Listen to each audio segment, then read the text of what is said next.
दोस्तों, हम सारी उम्र दिल को नज़रअंदाज करते रहते हैं और एक दिन दिल हमें नज़रअंदाज करके चला भी जाता है। बिग बॉस के 13 के विजेता एवं बालिका बधू सहित कई टीवी सीरियल में काम कर चुके सिद्धार्थ शुक्ला का हार्ट अटैक से आज निधन हो गया है।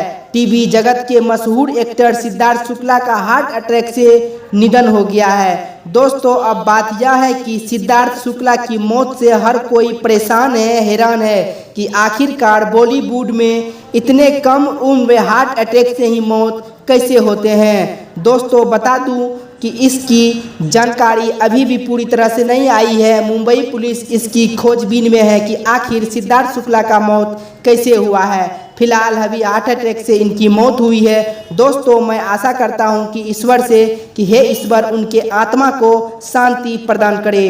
ओम शांति।